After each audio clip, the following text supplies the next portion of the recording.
আজকে শহীদ মিনারে March for ইউনিটির যে প্রোগ্রামটা হয়েছে, তো এই প্রোগ্রামটা নিয়ে রাজনৈতিক দলগুলোর একটা কি বলা হয় যে ধরেন তদন্তের মতন একটা জিনিস তারা খুঁজতেছিল যে আসলে ছাত্ররা কি চায়, মানে এই প্রোগ্রামটা থেকে তারা আসলে কি করতে চায়। সরকার যেন কোনো অস্থিতিশীল পরিস্থিতি তৈরি না হয় সেই কারণে ঘোষণাপত্র পাঠটা নিয়ে গেছে। যদিও এই ঘোষণাপত্র নিয়ে 15ই জানুয়ারি সরকার ঘোষণাপত্র পাঠ করবে বা একটা আলটিমেটাম দেওয়া হয়েছে, কিন্তু আপনি সমাবেশ থেকে ছাত্রদের একটা বার্তা গিয়েছে। প্রথমত হচ্ছে আওয়ামী লীগ, এটা তো কন্টিনিউ থাকবেই, কারণ নিজেদের সব কিছুর জন্য আওয়ামী লীগকে দেশে নিষিদ্ধ করতেই হবে, ছাত্রদের এটা প্রয়োজন। আচ্ছা, এর পাশাপাশি হচ্ছে বিএনপির জন্য একটা কঠোর বার্তা কিন্তু দিয়েছে। আপনি প্রত্যেকটা স্পিচ প্রদানকারী মানে যারা বক্তব্য দিয়েছেন তাদের বক্তব্যের ন্যারেটিভগুলো যদি আপনি দেখেন, সার্জিস থেকে, হাসনাত থেকে, তারপরে যে নাসিরউদ্দিন পাটোয়ারি থেকে, উমামা, তাবাসসুম, যারা আছেন জাতীয় নাগরিক কমিটি থেকে শুরু করে প্রত্যেকেরই যে একটা নতুন বাংলাদেশ, নতুন রাজনৈতিক বন্দোবস্ত। তো সেই বন্দোবস্তে আসলে মানে কোন দিকে যাচ্ছে, নতুন আরেকটা টার্নিং পয়েন্ট হচ্ছে ছাত্রদের রাজনৈতিক দল গঠন নেওয়া। গেল এই অনুষ্ঠানটা ঠিক 2 দিন আগে ছাত্রের নেতা সার্জিস বললেন, মানে জাতীয় নাগরিক কমিটি, যে তারা কোনো রাজনৈতিক দল হিসেবে মানে আত্মপ্রকাশ করবে না, তারা রাজনৈতিক শক্তি হিসেবে কাজ করে। তবে এখানে যেটা বলা হয়েছে, মুদ্রার এপিঠ ওপিঠ, এক হাত থেকে চাঁদাবাজি আরেক হাতে। আগামীর বাংলাদেশে সিন্ডিকেট চলবে না, চাঁদাবাজি চলবে না, লুটপাটকারী চলবে না, রাজনীতির নামে অপরাজনীতিকারীরা চলবে না।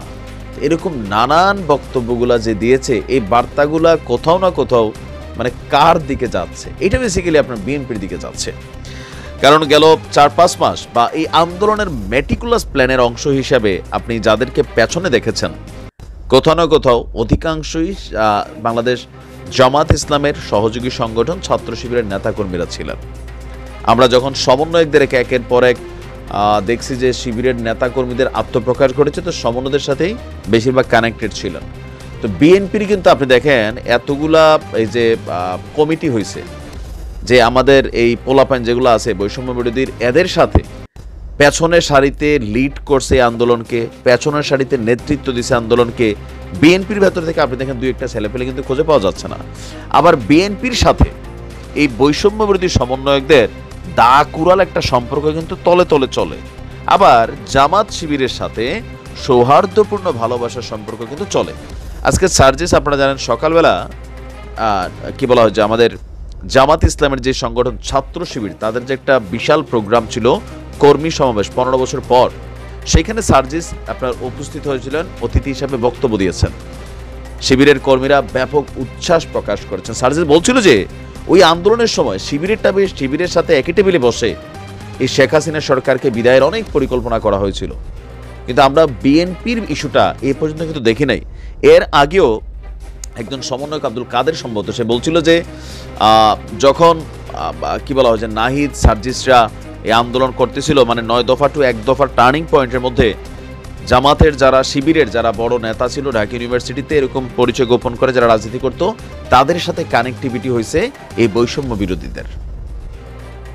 আবার তো সব মিলে মানে জামাতের সাথে যে ক্লোজ সম্পর্কটা বৈষম্য বিরোধীদের সমন্বয়ক বলেন, শিবিরের টিমগুলা বলেন, সবার একটা পজিটিভ খুবই ভাইব আছে, যেটা বিপরীতে ছাত্র দলের সাথে টোটালি বিপরীত একটা সম্পর্ক।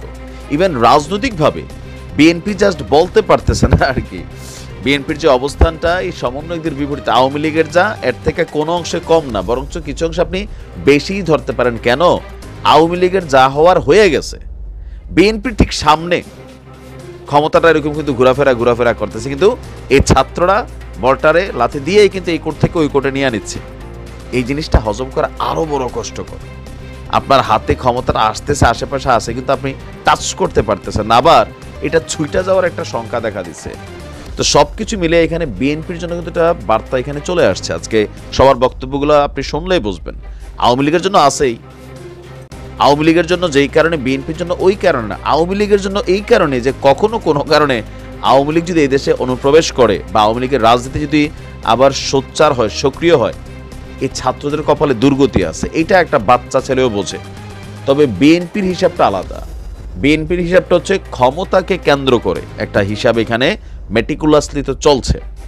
তবে সমন্বয়কদের চাহিদাগুলোর মধ্যে অধিকাংশ চাহিদাই কিন্তু আসলে দেশের জনগণের মনের কথা। তো মনের কথা তো বিএনপিও এখন বলতেছে, বিএনপিকে বলতেছে না যে চাঁদাবাজি লুটপাট সিন্ডিকেট বন্ধ হবে, বলতেছে, কিন্তু মানুষের মধ্যে বিশ্বাস হয় না। আবার সমন্বয়কদেরকে প্রথম ধাপে মানুষ যতটা 100% বিশ্বাস করছে, সেই বিশ্বাসটাতে কিন্তু 50% ঘাটতি চলে আসছে। আবার আজকে যেই পরিমাণ মানুষ উপস্থিত হওয়ার কথা ছিল, সেই পরিমাণ মানুষ কিন্তু উপস্থিত হয় নাই। এখানেও জনসমর্থন হারানোর একটা ইস্যু আছে। আবার যা আসছে, কেউ কেউ বলছে সকালে যারা শিবিরের প্রোগ্রামে ছিল এরা কেউই শার্ট প্যান্ট পরে ওইখানে গেছে, বাট আমরা দেখছি বাংলাদেশের বিভিন্ন জায়গা থেকে মানুষ আসছে। তবে আগের মতন ব্যাপক যেই শক্তি প্রদর্শন, এখানে কিন্তু একটা হোঁচট খেয়েছে।